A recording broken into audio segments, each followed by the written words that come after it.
Welcome to another player's guide video.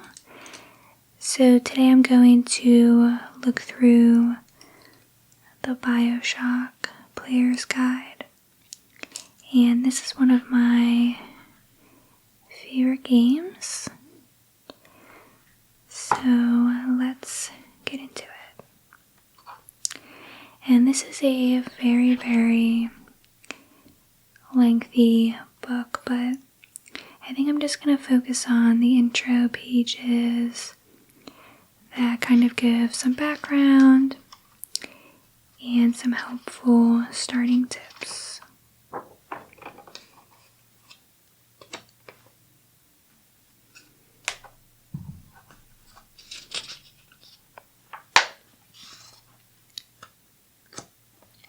Alright, so we're going to start off with the Residents of Rapture, and I should actually start by saying this game is a first-person shooter, and it's a very unique setting, which you'll find out more about, but let's go through some of the characters. And also, the city that it's based in, which is Rapture, is completely underwater. Alright, so Andrew Ryan is the man behind Rapture. It was his vision to build a city where government, religion, and morality would not interfere with the advancement of science and art.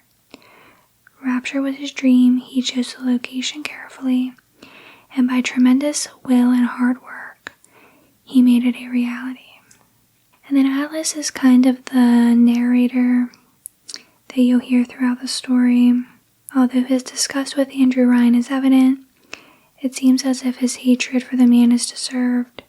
Alice is your guide over the radio for much of your time in Rapture. Then Tenenbaum. She is actually a scientist. Dr. Tenenbaum was the scientist who recognized that a particular sea slug was the source of all Adam and developed it into something usable.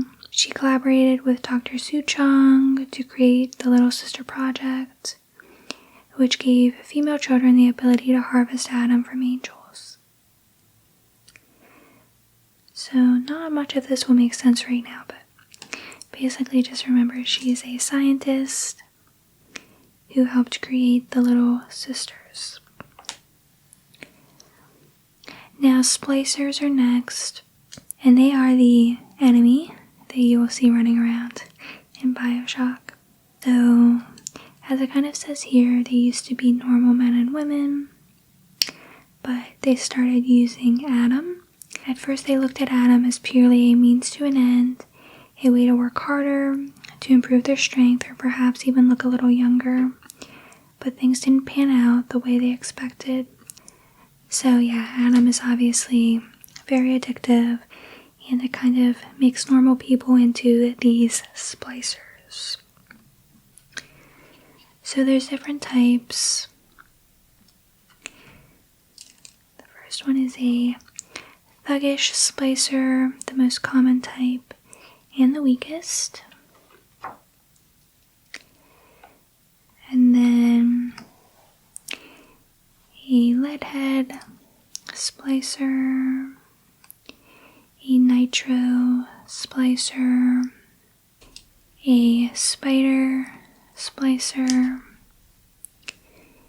a Houdini splicer,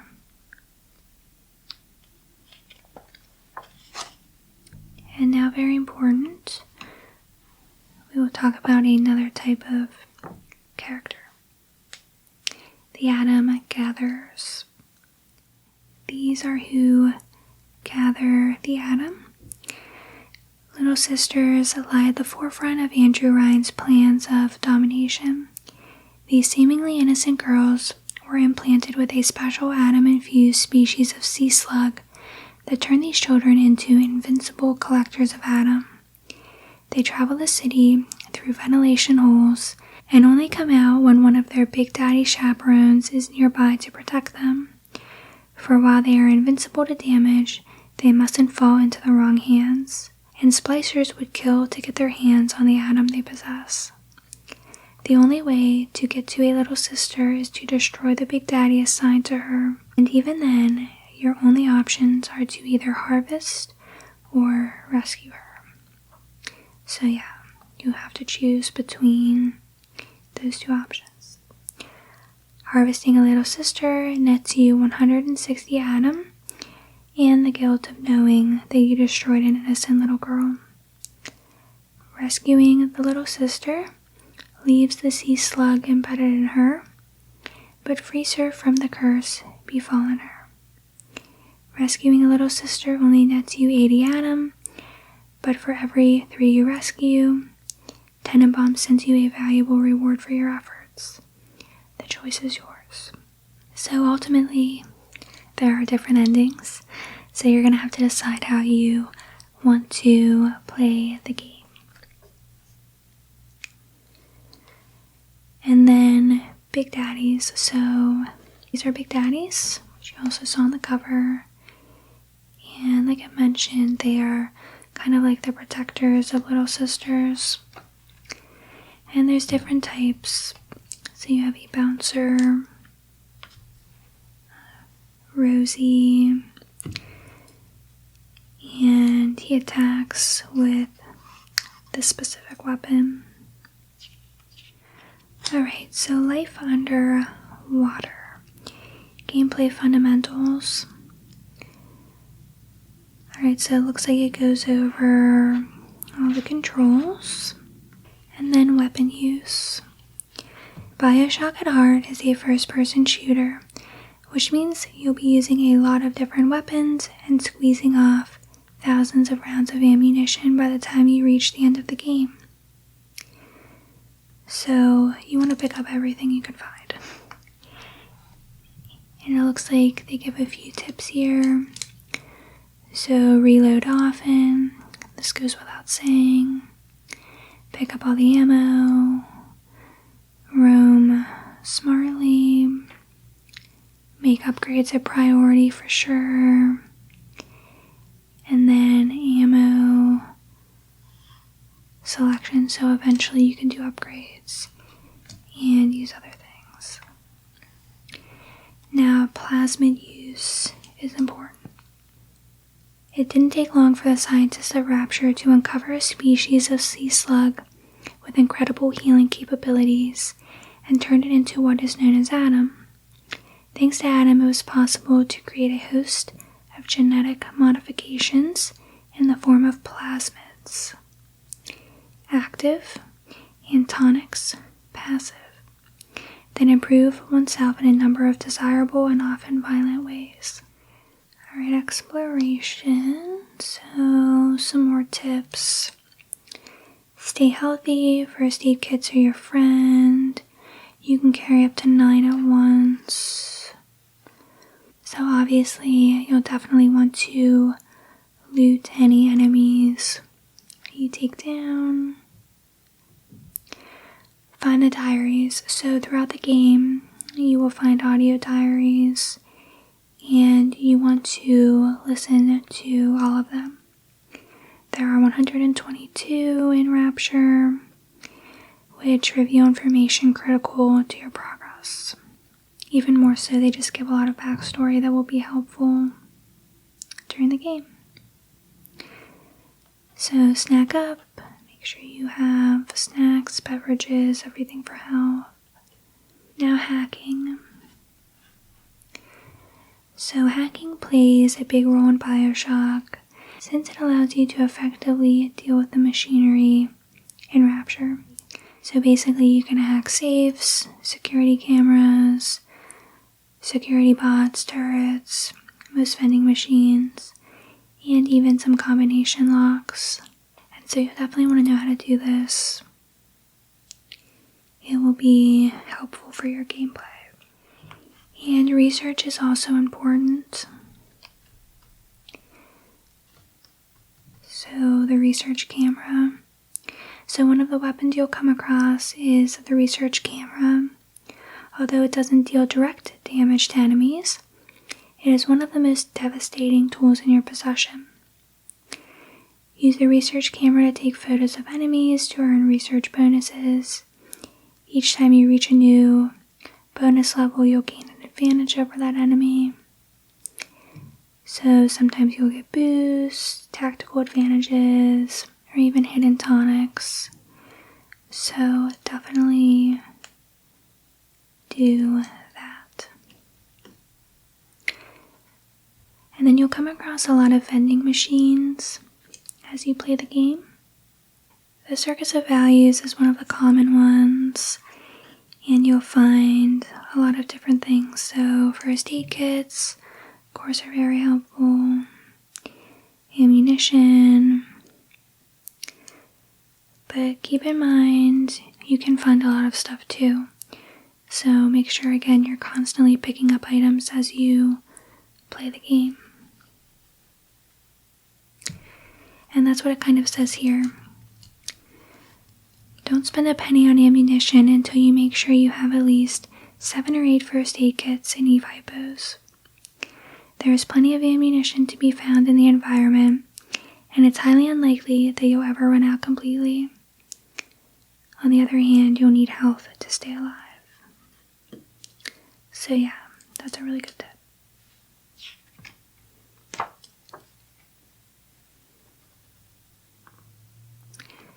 And then just some other things you can purchase things at.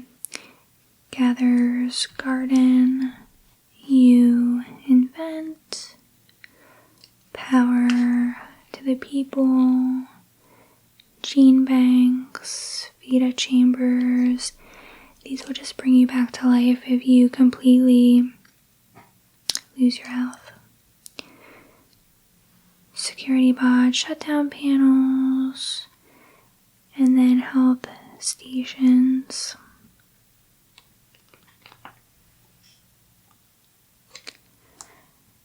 Okay, and now we're on the most important part, I'd say. Arm yourself. The world of BioShock contains 8 different weapons, 6 of which can be used to fire projectiles at enemies. One is a melee weapon, and the other is a camera used to research enemies. Each of these weapons is obtained during your progress through the environment, and the locations of each have been mapped in the city directory portion of this book. The City of Rapture is filled with enemies that drop weapons and can be collected to replenish your ammo supplies. Additionally, there are many containers that can be looted to gather up an army's worth of ammunition. Lastly, ammunition can be obtained through the many vending machines located in Rapture, which is what we just talked about. So, starting off, and it looks like they put them in order in which you'll find them. So the first one is the wrench. So not the greatest weapon, but that's how you're going to start off. And then the pistol is next. And there's also obviously going to be options for weapon upgrades as well. Then a machine gun.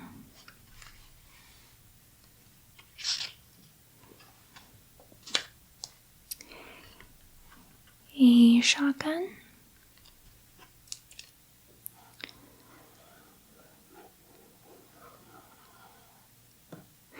It just goes over the different ammunition options. A grenade launcher, which is awesome.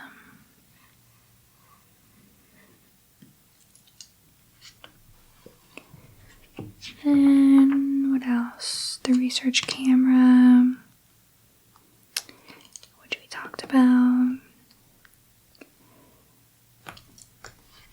And then the chemical thrower, which is cool because it can actually obviously throw chemicals at your enemies, so burn, freeze, or electrocute.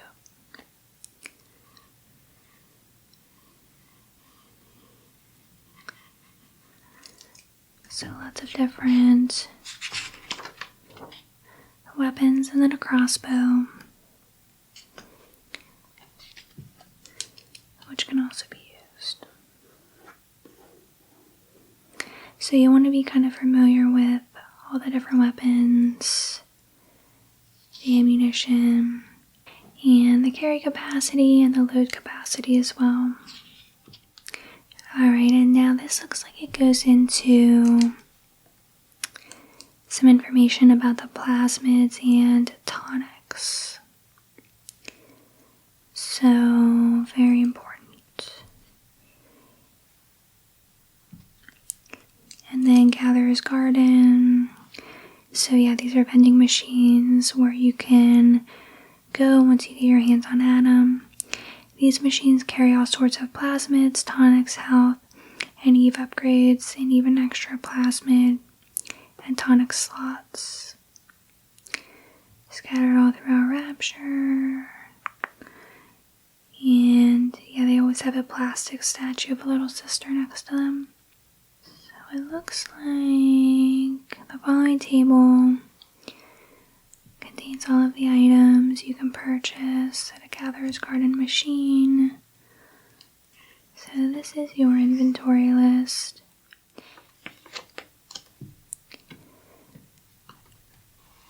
So plasmids. Plasmids are genetic alterations that not only consume EVE with each use, but require active participation on your part. Skilled collection and the use of the many plasmids that exist in Rapture is paramount to your survival, while there is no denying the awesome firepower that is available for the experienced triggerman. Guns alone won't bring success in Rapture. So yeah, using your right hand for weaponry, you'll come to rely heavily on the left hand as well, and that's where you will use your plasmid attacks. So there's a lot of different types, and here are some of the better ones. So Cyclone Trap is one. Allows you to set a trap for enemies as they run toward you.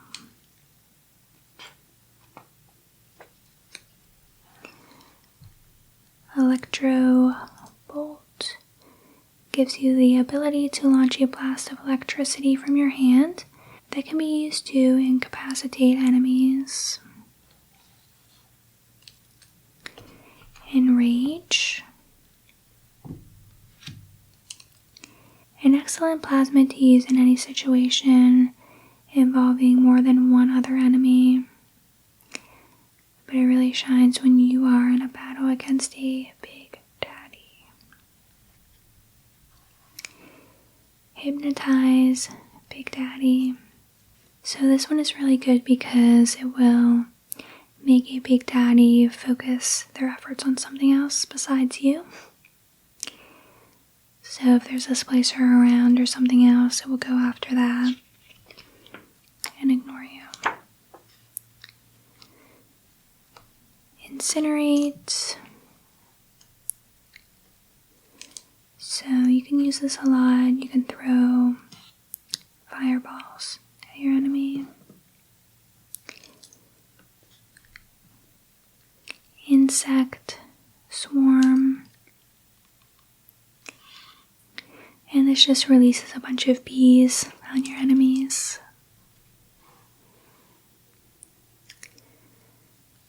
Security Bullseye. See an enemy near some unhacked security cameras or turrets.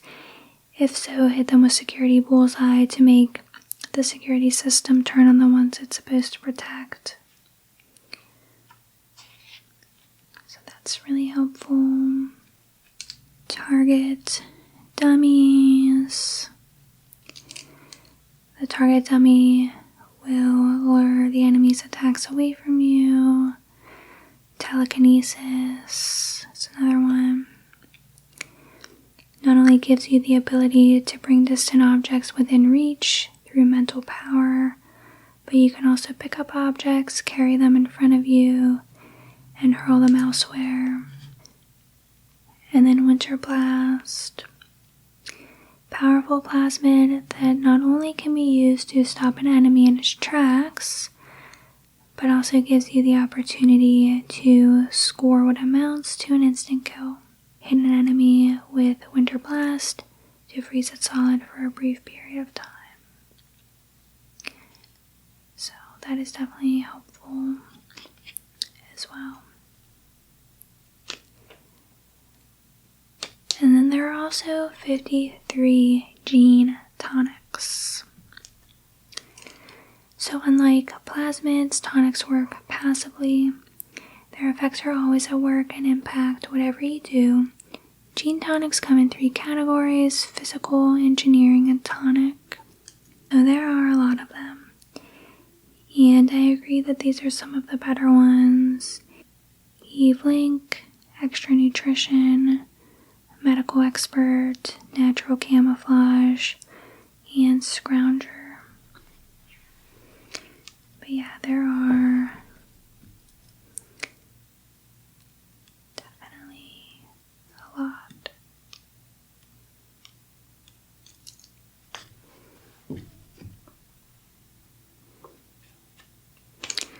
So 53 total. So those were the physical tonics I mentioned that are good.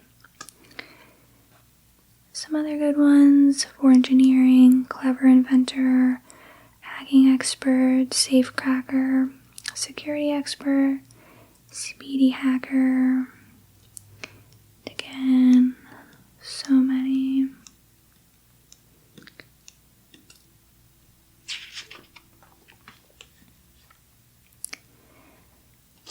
Combat tonics. Some good ones: Armored Shell, Damage Research, Human Inferno, Photographer's Eye, Static Discharge.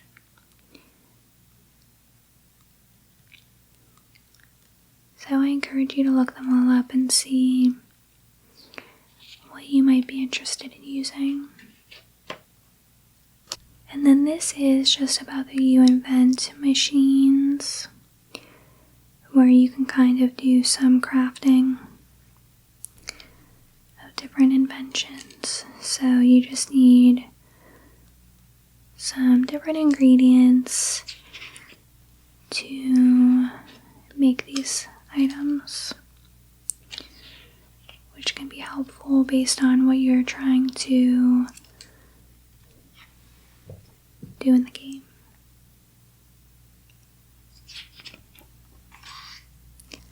And then the story begins. So welcome to Rapture. Our story begins somewhere over the Atlantic Ocean, in a time when enjoying a cigarette on an airplane wasn't a federal offense, and the only thing short about the stewardesses was the length of their skirts. Yes, indeed, the skies were still friendly back in the 1960s, and having a ticket for a transatlantic flight was a surefire sign that you were special, just like your mom and dad always knew you would be. Of course, the problem with believing that you are destined for greatness is that sometimes you have to prove it. For the nondescript everyman occupying seat 11C, that time is now. Jack has no idea what is in store for him in the coming moments, but his plane is about to crash, and he's going to be the only survivor. The choices he makes in the hours following the crash will cause far-reaching effects in a world he knows nothing about. That world is Rapture.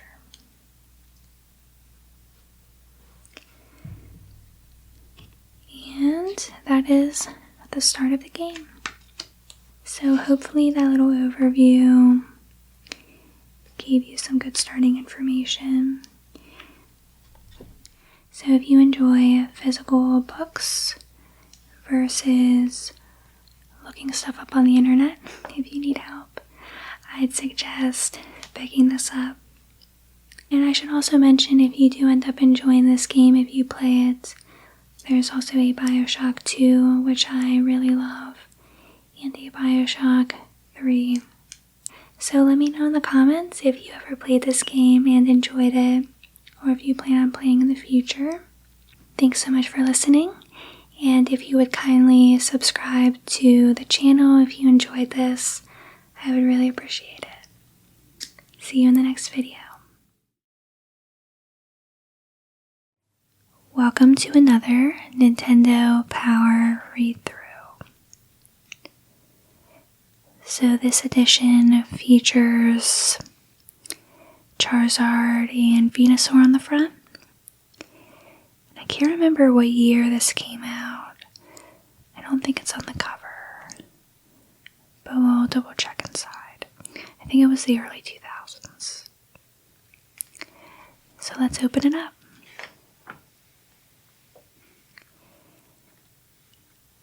And this edition is advertising Fire Red for Game Boy Advance and Leaf Green. And those were both good games. I have not played them in so long.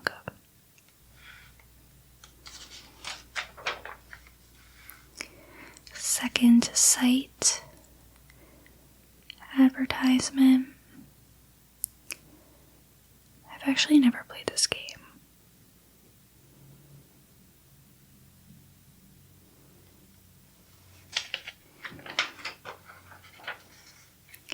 And I've also never played a wrestling game, though I know they're so popular. So this is for Day of Reckoning.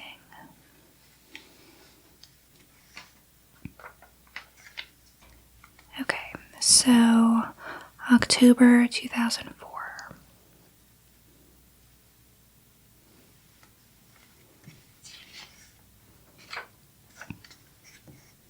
I was never a huge Dragon Ball Z fan, but my brothers were. So I grew up watching it a lot.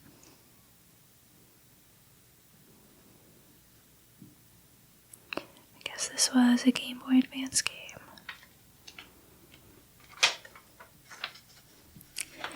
Player's Pulse.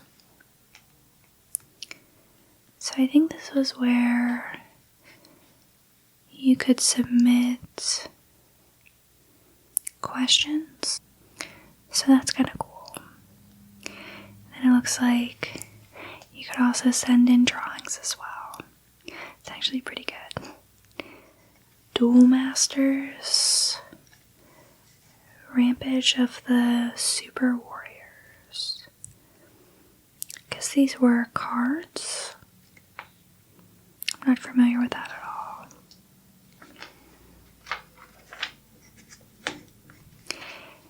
And this is cool, more artwork. So another link. And these people were very talented. I cannot draw at all. And that's cool they sent them in. I'm sure it was really neat to see them printed. Oh my goodness, this bubblegum. Big League Chew. Does everyone remember him? It had such a good flavor, but only lasted a few seconds. It's funny, I actually did like the grape one, but I don't like anything grape, so I guess for some reason that's the only grape flavored thing I liked. Nintendo Online. So, what's it say? So PokemonGames.com. I don't know if this is still a website, but it looks like you could do things there. The Nintendo Fusion Tour. So I remember seeing this in another magazine. And actually a lot of popular bands back then went on tour. So My Chemical Romance, some other ones. 30 cities around the US. It's funny though, back in 2004, I don't remember this at all.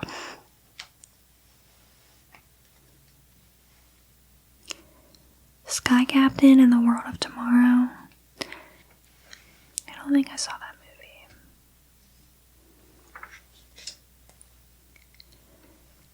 Alright, Game Watch. So Nintendo DS. So yeah, I guess this was before it came out. It's final. Nintendo has chosen the name and hardware design of its upcoming handheld device, Nintendo DS. The codename that has captured the world's attention will remain as the dual-screen system's name, with a slimmer black base and an angular platinum flip-top cover. Yeah, I remember when the DS came out, and it was such a big deal. I remember just wanting one so bad. So developers out in full force. So Super Mario, Metroid Prime, Animal Crossing, and new Super Mario Brothers. So they were developing over 20 titles when it was getting released.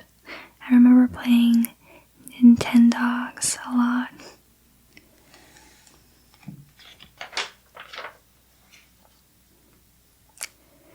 Gaming news for October 2004.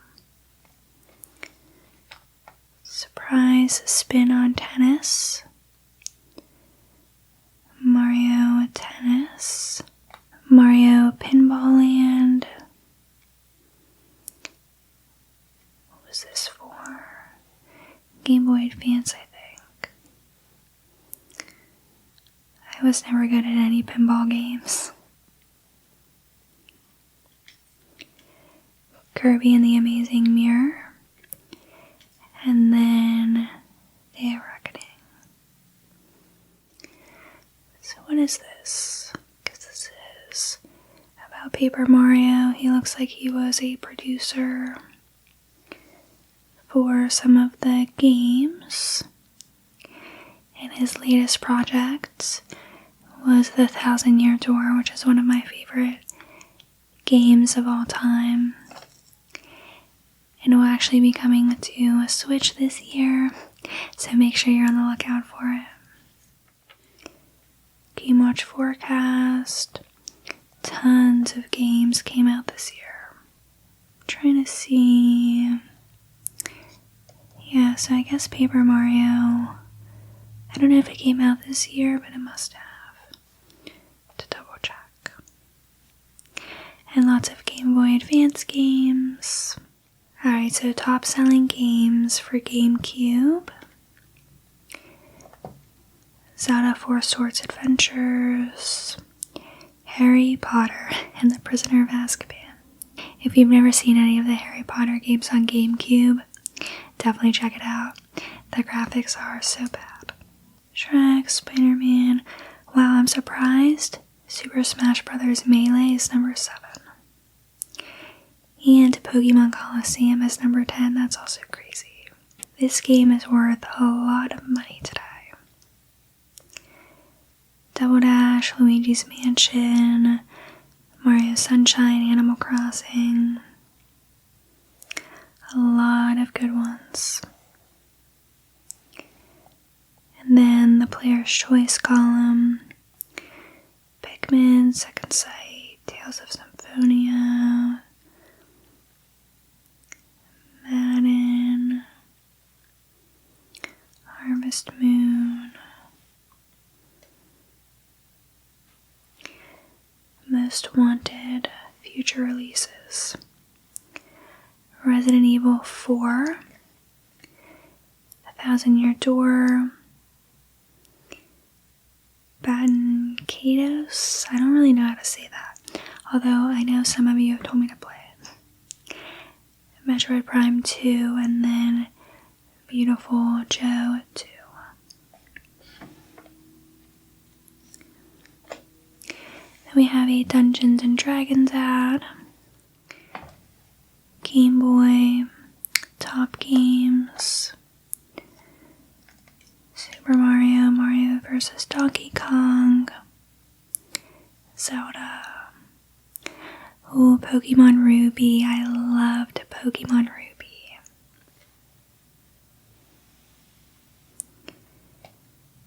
And then the player's choice category. Fire Red and Leaf Green. Astro Boy was number 1.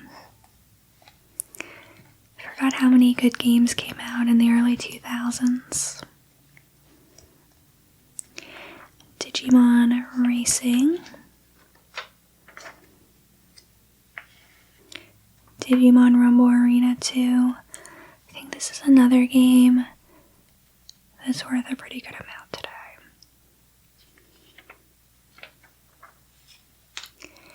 Alright, here we go. Pokemon Fire Red version and Leaf Green version. The wait is almost over. On September 9th, eager Pokemon trainers from coast to coast will experience Kanto like never before. Join us as we take an in-depth look at the land where it all began. So I guess it really does go in depth about the games. So, names like Pallet Town, Professor Oak, and Squirtle bring back fond memories for many Pokemon fans.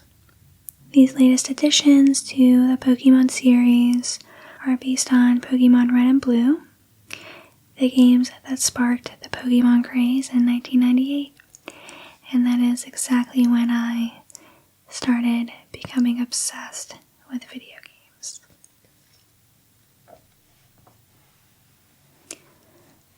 Pokemon Basics. So catching wild Pokemon, raising Pokemon, and this is nice to have. So this shows all of the attack types, Pokemon types, and then the damage. It's pretty cool. The life of a Pokemon trainer. As a Pokemon trainer, you'll travel from city to city, battling trainers, gym leaders, and wild Pokemon. Along the way, you'll also meet people and Pokemon from all walks of life. Adventure lies around every corner.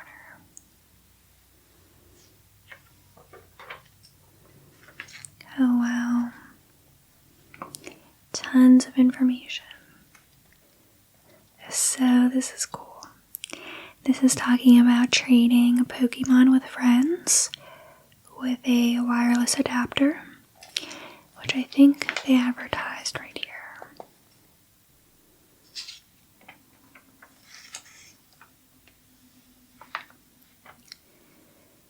What else?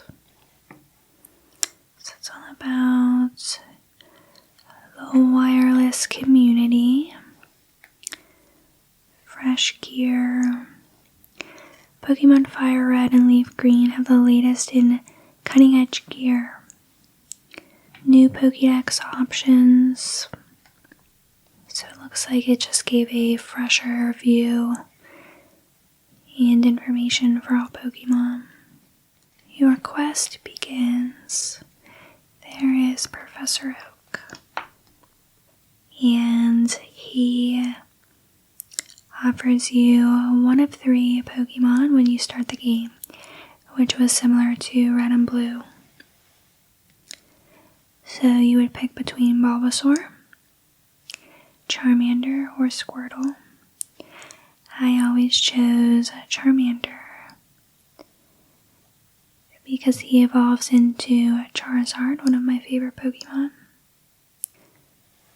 It was your choice. And then you always meet a rival. Here is the map when you first start out. So you're here, you have your house, Professor Oak's lab, and then you'll just start going up here. Then you'll eventually get to Viridian City, and that's where you can go to a Pokemon Center. You need to heal any Pokemon you caught on your way up there. There's a Pokemart where you can buy items, Pokeballs, healing potions. You have to pick up a parcel for Professor Oak. And then the game gets started. This is making me want to play. I will say, if you've never played a Pokemon game, whether it's one of these older ones or a newer one, they can be quite relaxing. So then Viridian Forest, the Woodland Maze. So you'll be able to catch a lot of Pokemon in here. And it's really not that challenging of a maze. But yeah, you'll get a lot. And there's a lot of trainer battles in here as well. So battle everybody, because it will level up all of your Pokemon. And you'll want to do that, because after that you're on to your first trainer badge. And you will battle Brock in Pewter City. So you'll definitely want to be ready for that battle. And then it just gives you a clue in here. So fighting a type Pokemon will really destroy Brock's rock and ground type Pokemon. And then also water and grass moves are also effective. So usually that battle is pretty simple. And then Mount Moon is next. So you will travel this way and then enter Mount Moon. And it's another maze, a little bit more complicated than the previous one, but not too challenging. There's 3 floors, and then a lot of trainer battles. So battle everybody again, so you can level up. And then Cerulean City is after that, with gym leader Misty. So yeah, this is a great game to play, especially if you enjoyed the original Red and Blue. Now this was actually one of my favorite Game Boys. Actually, I think it was my favorite. I loved the flip screen, and I just thought it was so cool.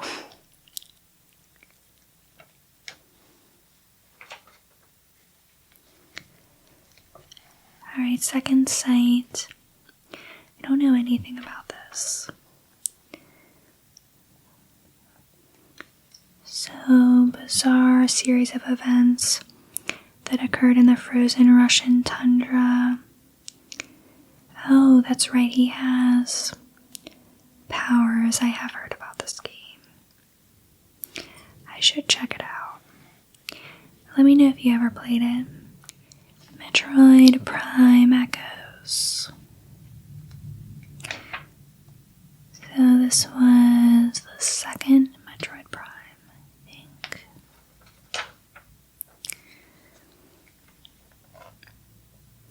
I always thought this was a cool game, even though I never really played it. I just watched my brothers. Picked it up a little bit here and there, but it was just never a favorite. But again, I know it's so popular. And I was never good at racing games. So what is this? SRS Street Racing Syndicate. Yeah, I was always terrible at these games. I think this issue comes with a poster. So that's pretty cool.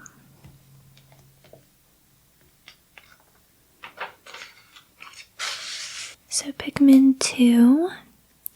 Great game. I always thought they were so cute. Let's see. Looks like it's just taking you through, giving some tips. Oh wow, a lot of tips. This is why I like Nintendo Power. I feel like it gave so much information for the games it featured.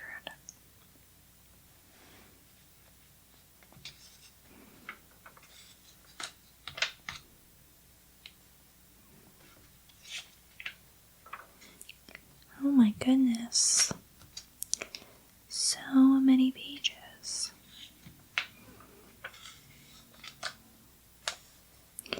This is actually a cool ad for the GameCube, because he's just putting them all in a bowl. And it looks like Walmart had a bundle. I wonder how much this bundle was. Came with the memory card, the Wavebird, and Pikmin 2. And the Wavebird is worth a lot today. So yeah, I'm very curious what this sold for.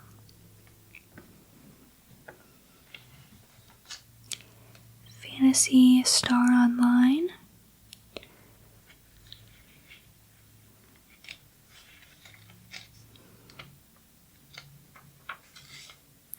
Tales of Symphonia. How much will one girl sacrifice to save the world? How far will her friends go to protect her? This is a great RPG. So it looks like it's going through some information, showing a map. I played this so long ago, I barely remember it.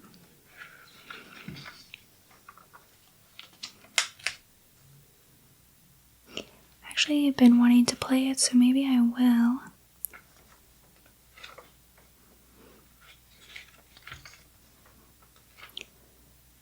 Wow, so this again is so many pages dedicated to the game. It's really cool. Amazing Island. I never played this, but I've heard about it.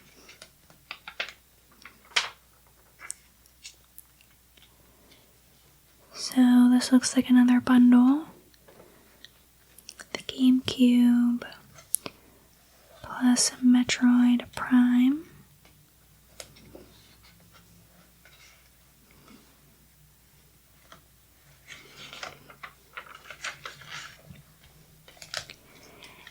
Metal Slug Advance. Have any of you played this? I never did. I always thought it looked pretty fun though, on Game Boy Advance. There's always a sports feature. Madden 2005.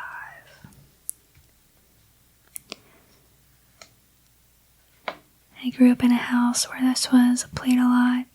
Every single Madden game every year. But I could just never get into that. Donkey Konga. So I don't know, I guess this is a game. I never played it. But yeah, it looks like it was on GameCube. And I guess he used this to make music. Let me know if you ever did this. Terminator 3, The Redemption. Funny enough, I've never seen any Terminator movie. So, you should probably watch them eventually. Alright, classified information. I always think this is cool. So it's codes and strategies. So, Mega Man. Looks like there's some information there. And some strategy for Tales of Symphonia. Oh my gosh, this looks so good. And now this ad is actually very timely right now, because Obviously, so many people are talking about how expensive food is and how dollar menus really don't exist anymore in the United States for any fast food places. So I miss the days we could get 99-cent nuggets. These look so good. Frosty, baked potato, salad, burger. Their chili was good too. When everything is just 99 cents, it's easy to spend quality time without spending a fortune. And there's something everyone will love. Try it, I bet it'll save your family too. Power previews, GoldenEye Rogue Agent, NASCAR 2005, the Herbs. Oh, this must be a Sims game. Time Splitters, NBA Live 2005. And this is what I love seeing, sweepstakes. So what was this? And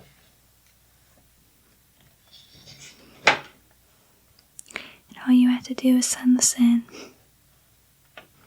I really miss those days.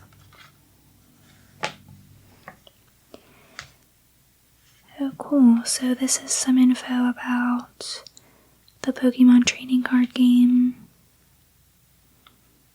So some information about new cards. Charizard and Venusaur. It's cool. Coliseum Connection. So yeah, Pokemon Coliseum was a cool game. And it was really fun having battles.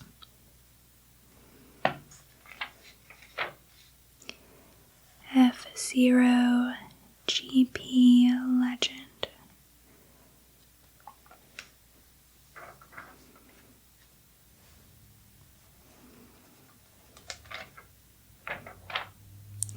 Custom Robo. Oh yeah, they always have some kind of comic at the end.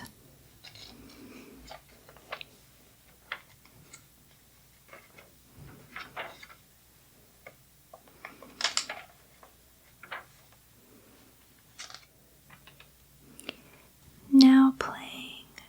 Power Guide to the latest releases, October 2004. So Pikmin 2 again. Madden 05. Fire Red and Leaf Green.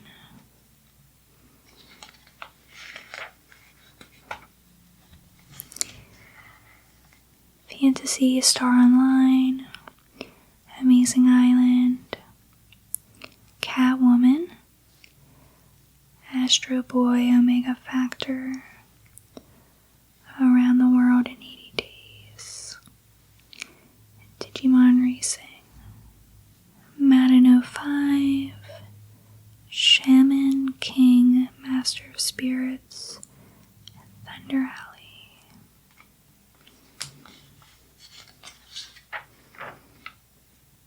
I've asked this in previous videos, but let me know in the comments if you ever called the power line or talked to a game counselor.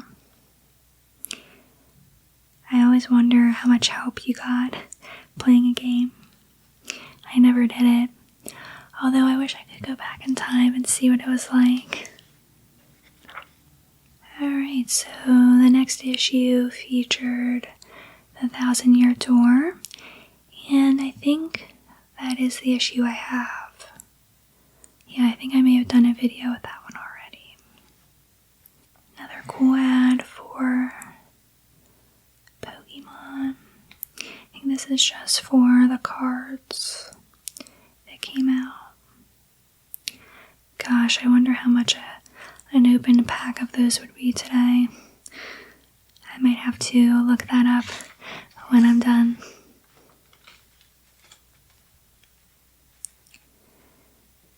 official gaming guides.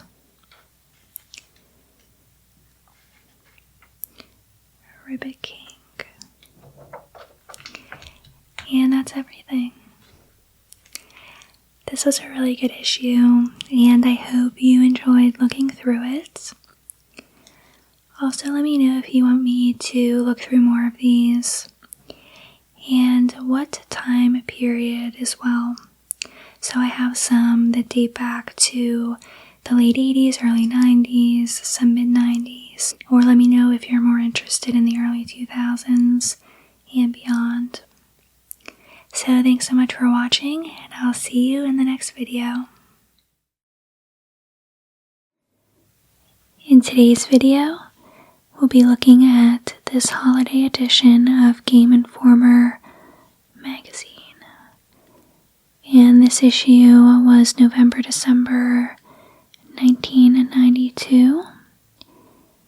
And at the time it retailed for $3.95.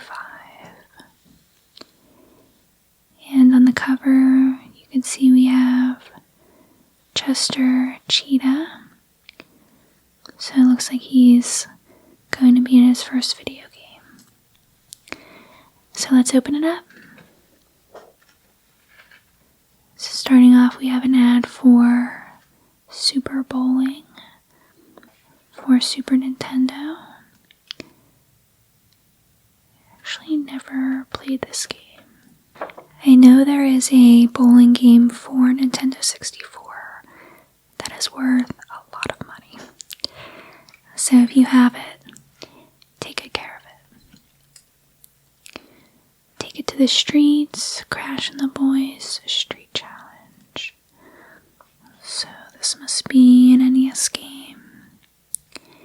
And this is my first time looking at this magazine, so it'll be a nice nostalgic surprise for both of us. Wipe the smile off his face. Baseball 2000. A whole new way to get into video games. And it looks like it was Game Boy Game of the Year by Game Boy Players magazine in 1991. And Strategy Game of the Year. I never played this, but I have heard about it. Looks like we have some editors maybe sharing their favorite games, rating their favorite games. Dear Game Informer. And then the whole team here.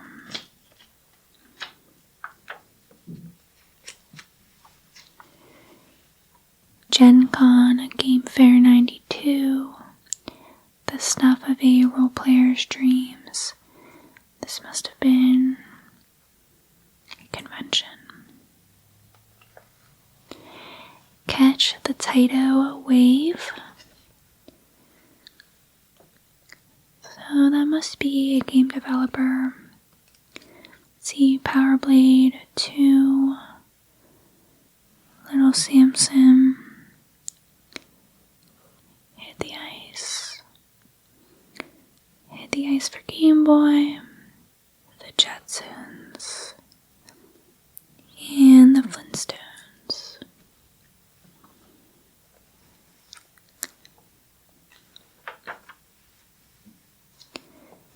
Craving an Adventure, try Dragon Warrior 4 for your NES.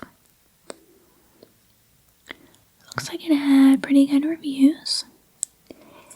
And typical NES graphics for the time.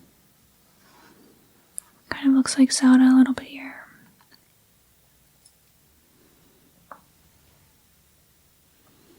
I never played this game before. If we talk about any games that you played, let me know in the comments. Meet George Jetson, a Space Age hero for your Game Boy. I've never played a Jetsons video game before. This looks like it probably was fun. Elroy uses his ball to bow down runaway robots.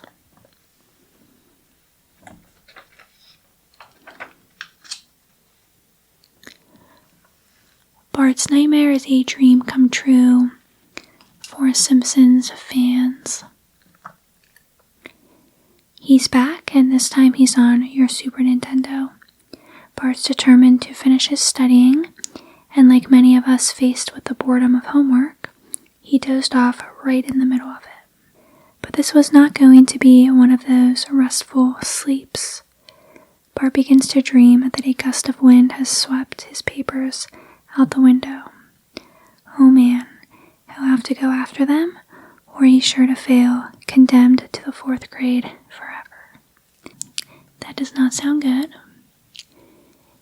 And these are really colorful graphics. So this is Super Nintendo.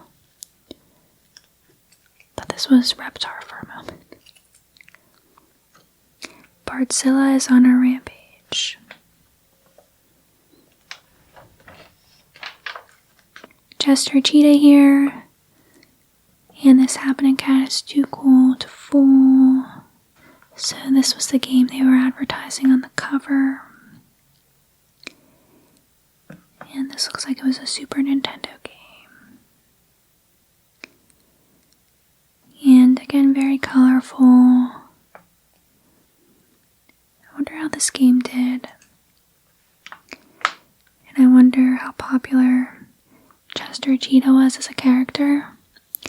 I don't really hear much about him now, but maybe I'm just not paying attention.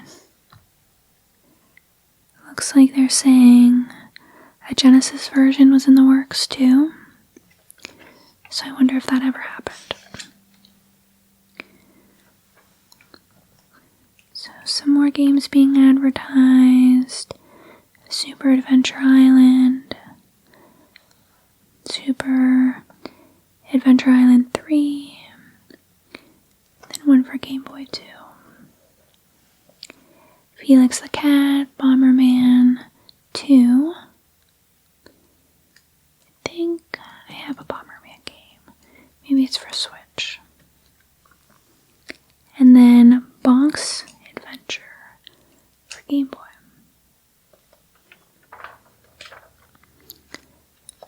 Pigskin preview. So, what to say? It's Sunday afternoon. You're kicked back watching the game. You've got your favorite high school jersey on, a bowl of popcorn, some chips and dip, and a tall, cool one at your side. Does life get any better than this? But wait, this game is getting good. Somebody better do something soon or we'll go into overtime. So I wonder if this is for, I guess, football games. It says turn the page, so I guess we'll find out. And then Chester Cheetah again. Nice and colorful. And then yeah, it says available for Genesis and SNES.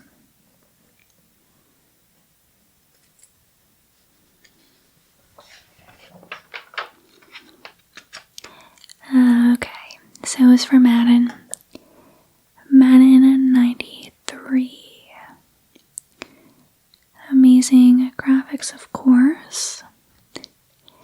I never actually got into any of the Madden games, but they're so popular still to this day.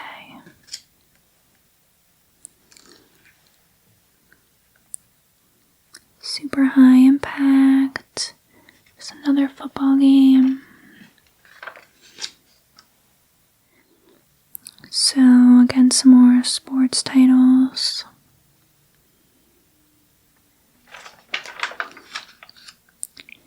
Super Play Action Football, 3 rolling gridiron games in 1. I love this. This is cute.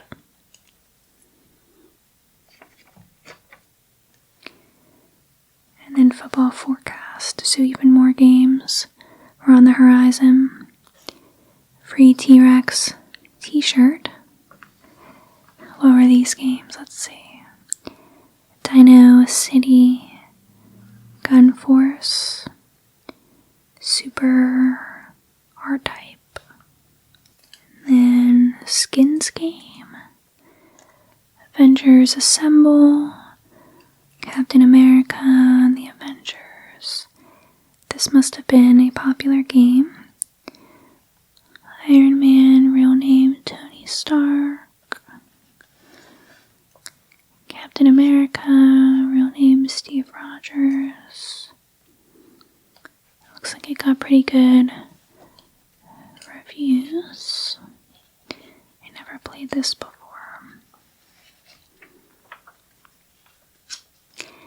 Nice, so this is what I was looking forward to seeing. Holiday Buyer's Guide. So it looks like we have a hardware page, accessories page, and then I think it breaks it up by consoles. So Sega Genesis. 16-bit machine has much to offer. It has a 68,000 CPU that runs at 7.5 megahertz and is capable of 64 colors on screen simultaneously. That's the same CPU found in many home computers, allowing for great computer translations. The Genesis currently has the second largest game library and was the first to enter a 16-bit market. It's also interesting to see the pricing, so this retailed for between $100 to $130, and all of these things are pretty expensive for $1992, at least in my opinion. The Nintendo Entertainment System. This 8-bit deck has the largest game library of any system. The cartridges are reasonably priced, easy to find, and the deck price has also dropped since the introduction of the 16-bit. If you're a gamer on a budget or new to video games, you'll love the Nintendo. So 70 to 180. I wonder why there's such a big gap. Maybe it depended on if it came with a game or not. I'm not sure. Super Nintendo. This newest addition to the 16-bit market has built-in scrolling and rotation features, as well as the largest color palette and display. The unit runs at a sluggish 3.5 MHz, but most slowdown has already been conquered by programming. With a recently lowered price and a rapidly growing library, it's one to watch. So 100 to 150 for the Super Nintendo. TurboGrafx, American version of the popular Japanese PC engine, one of the best-selling units in Japan. It offers an extensive library and 5-player capabilities. While its main processor is a souped-up 8-bit, it has great graphics, awesome gameplay, and the ability to go portable with Turbo Express. So this was about $70. And the Game Gear. And all I remember about this is having to switch out the batteries constantly. This 8-bit portable offers a color screen and a growing library, including many crossovers of popular Genesis titles, with accessories like a TV tuner and the converter for the older Master System games. It's possibly the most versatile of the handheld machines.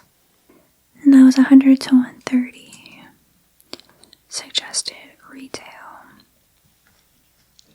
Then the Game Boy, of course. Game Boy was the first portable and has a good hold on the market. Its biggest drawback is the black and white LCD screen, which can be hard on the eyes during extended play. However, it has a large selection of games and is the least expensive of the handhelds. It is boxed with Tetris. And yeah, $80 is definitely a better price than some of these other ones. The Turbo Duo.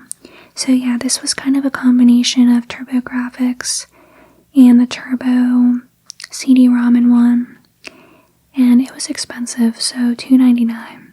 think it came with games, but still, that's a lot. And the Neo Geo. So this, I know a little bit about, but I didn't realize back in the early 90s it sold for $650. So that's interesting. I want to look a little bit more into it today. I do not own one, and I want to see what it's worth. And then the Sega CD. This was also expensive, $300. So what was this again? I guess it just added more to the Genesis. And then it came with games. I wonder if it was popular. And then accessories. So I have not seen these before. These must be a special design controller for the Genesis and Super Nintendo. I guess by this company. And then the Game Genie I have heard of. That was expensive, $80. Capcom Power Fighter joystick, $75.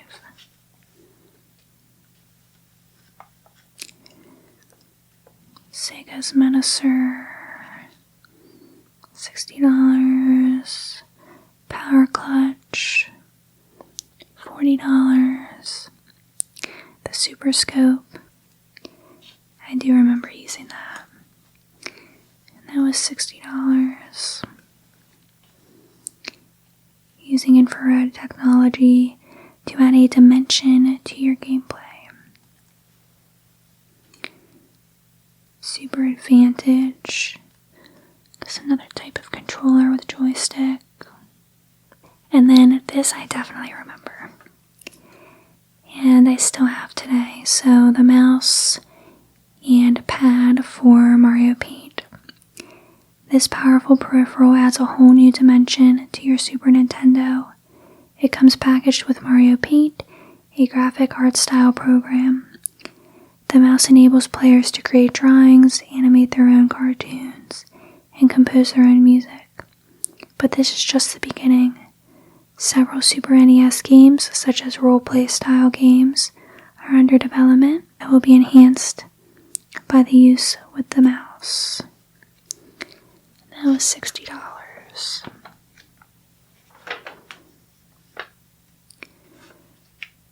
And then the Genesis Holiday Buyer's Guide. So F-117A Stealth Fighter, Linus Spacehead, that looks cute. Trolls, Young Indiana Jones Chronicles. I love Indiana Jones. Gods Mindscape? No, maybe it's just Gods. I think Mindscape might be the developer. LHX, Attack Chopper, Biohazard, Battle, and then Steel Talons.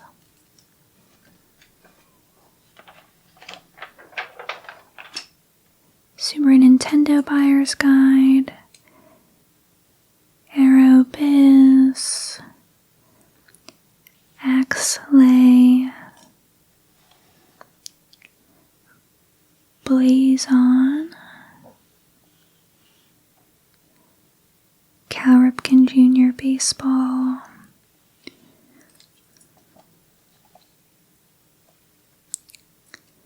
Cybernator, Baseball 2000,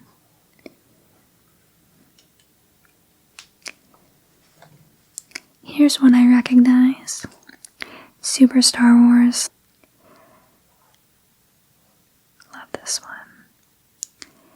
And again, just look at the prices. pretty much what the prices are today. So definitely not cheap. X Zone. And then Atari and Game Boy. So Baseball Hero. Shadow of the Beast. Bart versus the Juggernauts. I guess the Simpsons were probably super popular in the early 90s. I mean, I know they still are today, but can't believe how long they've been around. Minor 2049er. That looks interesting. Is this an ad for a tennis game? So Tech Talk, the latest on video game hardware and software. What are these? Video game gloves make the perfect holiday stocking stuffer. Champion Gloves, the company famous for athletic equipment, has entered the growing video game industry with gloves designed for the sport of gaming. If the average gamer plays 1 hour per day, they will press the buttons an estimated 40,000 times per week. Video game gloves are made of leather and feature padded thumbs to cushion the hands during extended or high-intensity video game playing sessions. In addition to cutting down blisters and sore thumbs, buttons can be pressed more quickly and with less effort, allowing players to reach higher game levels. Video game gloves are available in a variety of cool styles, black and 4 neon colors for a suggested retail of $14.99. That's so funny because I just remember parents being so concerned about video gaming back then. I mean, I know they still are today, but just since it was newer back then. So I wonder how many of them gifted these gloves. And let me know if you had a pair too, actually.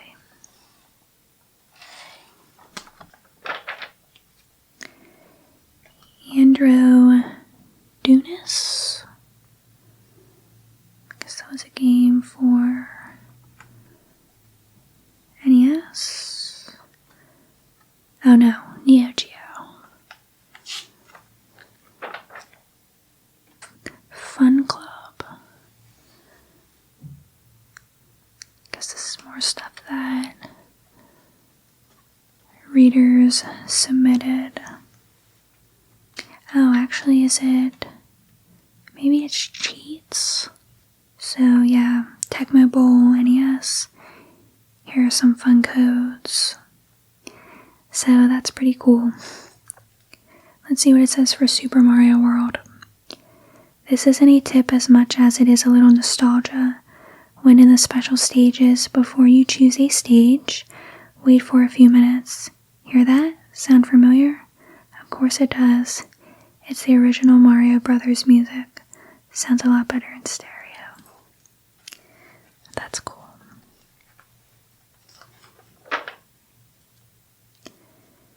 Okay, then an ad for Game Informer.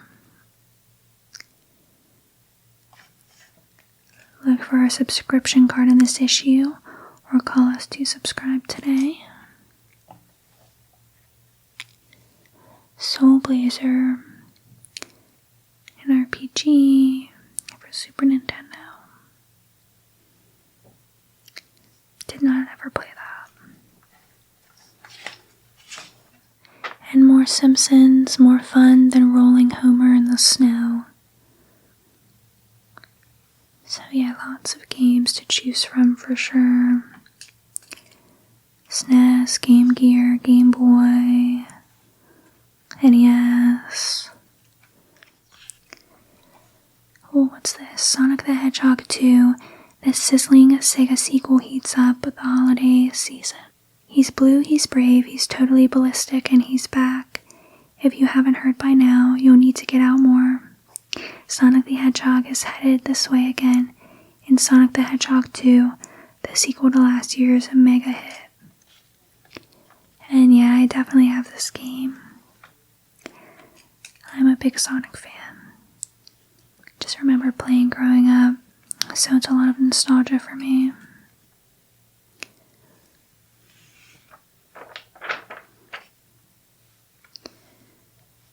Tasmania, Warner Brothers' biggest appetite comes to Game Gear.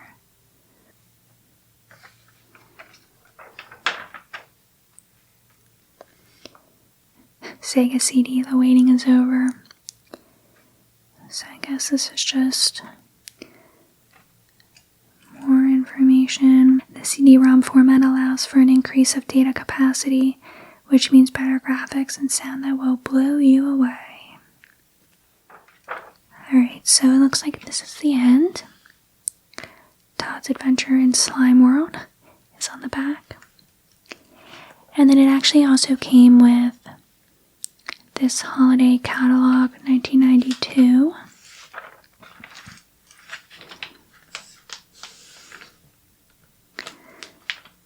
So it looks like you could place orders using this guide. So phone orders, how you could pay. So it looks like the prices are listed in here. Shipping, rush orders, returns, selling us your games, guess you could do that too. And then in very, very small text, you can see the prices. This was probably an easy way to order whatever you wanted, and then maybe you didn't have to find them in stores. I mean, look how many games.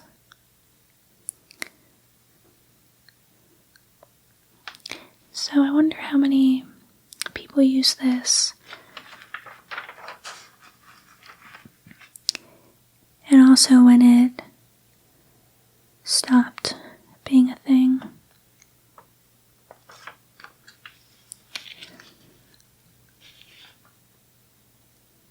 So I guess you could mail this in too if you didn't want to call. Well, very cool. And again, so much nostalgia. So let me know if you asked for any of these items back in 1992, or if you were too young. I was a little bit too young, but this issue still holds nostalgia to me because a few of the games we read about are ones that I played. So I love going through old game magazines, and I hope you get whatever games are on your wish list this year. See you in the next video. In today's video, we'll be looking through the manual for Paper Mario: The Thousand-Year Door. Now, this game came out for GameCube in 2004, and it's such a good game. So much fun, so funny, and it's actually my favorite Paper Mario game of all time. So I figured it might be fun and relaxing to look at the manual, since the Switch version is coming out on May 23rd. So it will obviously have enhanced graphics, and I'm really not sure if there will be any big changes to the game, but I guess we will find out. Alright, so table of contents. And yeah, this is just a reminder that manuals were so nice back in the day. This has 33 pages. And now we're lucky if a game comes with anything at all.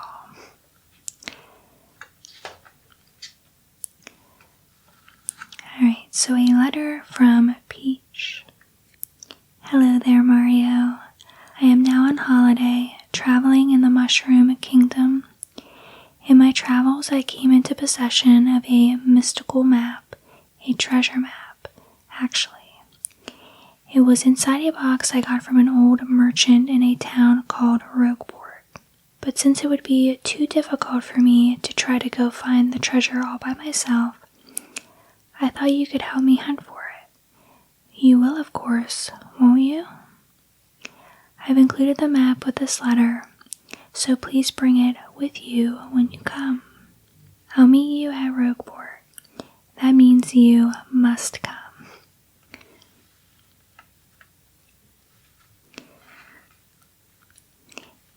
And of course in this game everybody looks like flat pieces of paper. And I love the artwork. So Princess Peach and Mario. So Mario headed for Rogueport where he knew Peach was waiting, but she was nowhere to be found. Where had she gone? When Mario started to walk around town to look for her though, he found himself in the middle of a sticky situation. He ended up helping a sweet Goomba gal who was in trouble. Her name was Goombella, and she claimed to be in the midst of a treasure hunt. When Mario told her that he had a treasure map, Goombella took him to see Professor Frankly, a wizened old archaeology professor who knew much of local legend. According to the professor, in order to find the legendary treasure, they would have to first find and collect all 7 crystal stars. Only then would they be able to open the 1,000-year door, behind which the treasure lay. By following the map, perhaps they will also find Peach. A grand adventure awaits Mario and his friends. So here's Goombella, a cute University of Goom co-ed in her 2nd year of an archaeology major. And Professor Frankly, Goombella's archaeology professor. Alright, so obviously this is if you are playing on the GameCube. So here's the GameCube controller and all of the controls.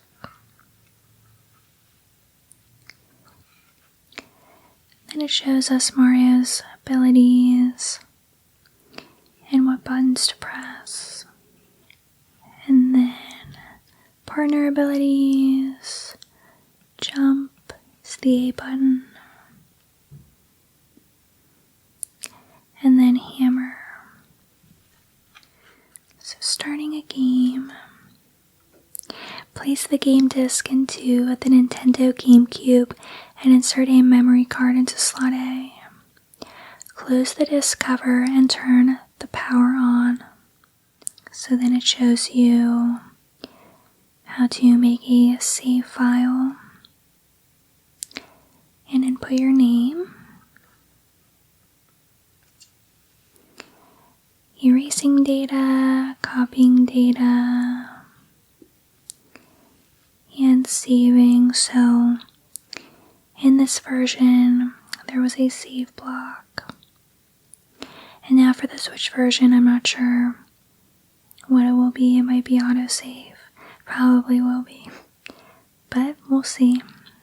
At least we won't have to worry about inserting a memory card though when we play. Okay, in the field. So Mario's adventure with his friends plays out on 2 screens.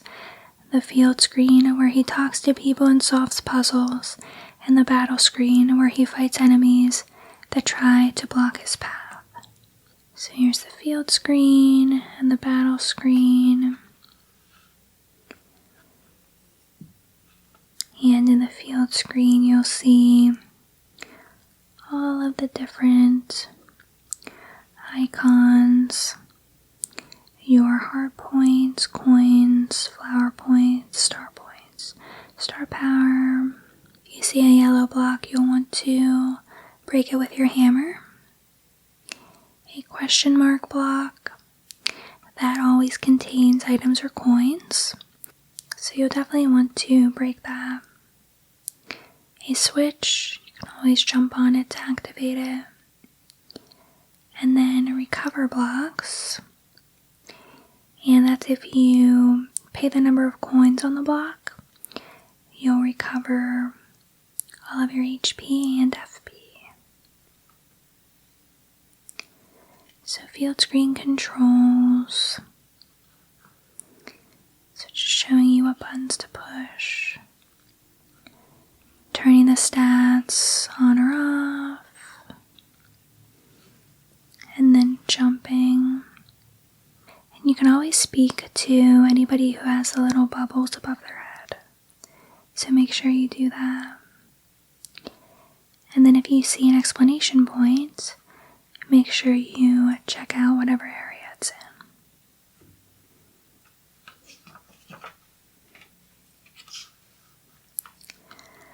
Okay, and now the hammer. So this is pretty important in the game. You'll be using it a lot. You'll hit enemies, break yellow blocks, smack trees. And as it says here, in your travels you'll find new hammers and boots to power up your hammer swing and jump. So you will find super boots and a super hammer. Now using partner abilities. So you will have partners that can help you fight against enemies and just help you progress in the game. So Goombella, she's going to provide useful information to you about enemies. Coops, so he will recover distant items, attack enemies, and activate switches. And then Flurry blows a strong wind to confuse enemies or uncover secrets. And then several other partners will join as well. Mario will learn to take different forms during this adventure. The buttons used to activate these are different for each ability. So he'll have a plane mode, which is where he turns into a paper airplane. So obviously that helps him get to further distances. And then paper mode to have him turn sideways. And then tube mode as well. It's kind of to get into small spaces.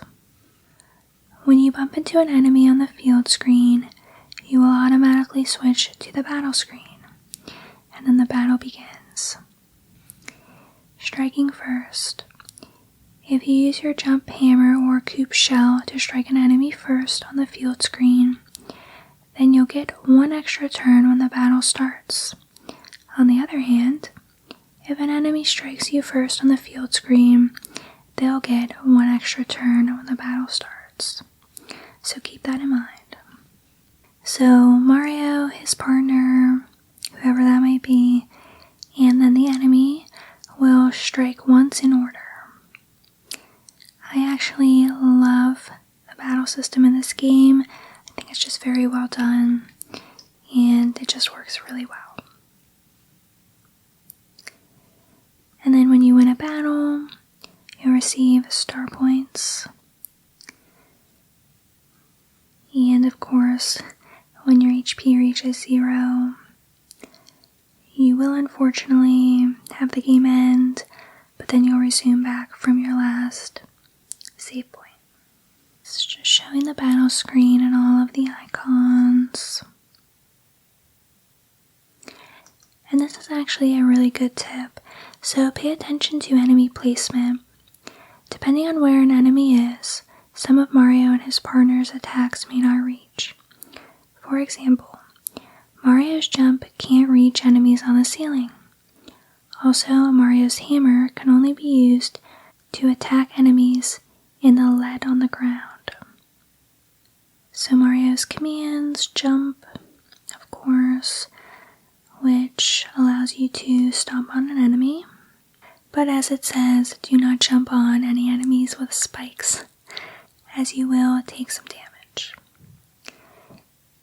Hammer you can obviously use as well, but as it says here, you can't use the hammer to attack enemies in the rear, in the air, or the ceiling. Then action commands, so when Mario and his partners attack enemies, following the on-screen cues may earn you a nice, which causes more damage, so just make sure you pay attention to when you actually push the button. If you have good timing, you'll earn bonuses. And then badge techniques. So you'll definitely want to equip badges. These can deal great damage to an enemy, and some can target multiple enemies at once. Examples would be a power bounce and a quake hammer. Now you also find plenty of items in the game. So you have a mushroom, which recovers 5 HP. Honey syrup recovers 5 HP. Tasty tonic cures status ailments like poison or sleepiness. Fire flower attacks all enemies with balls of fire, causing 3 damage to each. And then some special moves. You have tasty treat. Shoot stars at the targets to earn HP and FP. And then earth tremor attacks all enemies on the ground. And of course, just pay attention to these logos. You can become poisoned, sleepy, and dizzy. So obviously that sets you back when you're battling. So you'll want to take care of that. So once Mario has learned a special move, audience members will start to show up in the seats on the battle screen. It's kind of cute. If you please your crowd, you'll earn a star power that can be used in battle. So you definitely want to get a lot of audience applause and impress them. And then there's different tactics you can use with that.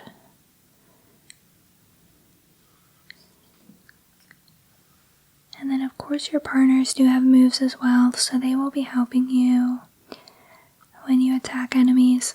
Now important, leveling up Mario. So when you defeat an enemy in battle, you receive star points. When you collect 100, your level will go up. So you'll be able to choose what you increase, your HP, FP, or badge points. So I kind of like to alternate, but it's up to you what sort of method you want to follow. And just keep in mind that partners do not level up by collecting star points. But if you collect 3 shine sprites and take your partner to Merlin's house, he will rank them up for you. And I think this is just the menu screen.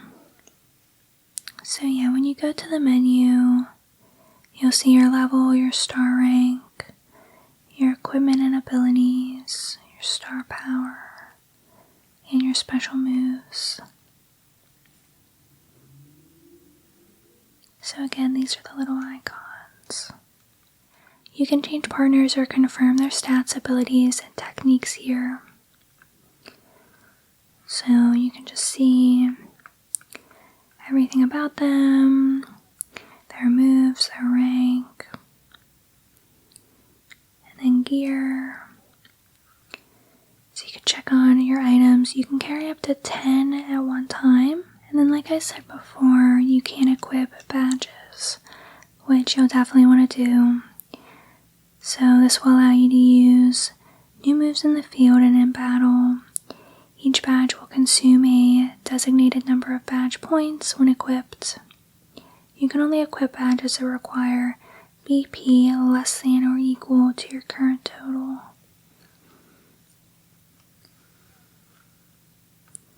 Here's some sample badges. Power Bounce, Quake Hammer, HP Plus, and Happy Heart. I always like that one. And then you have a journal.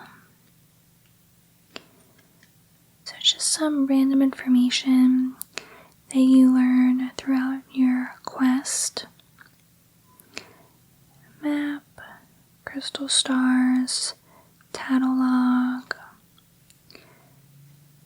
badges, and recipes.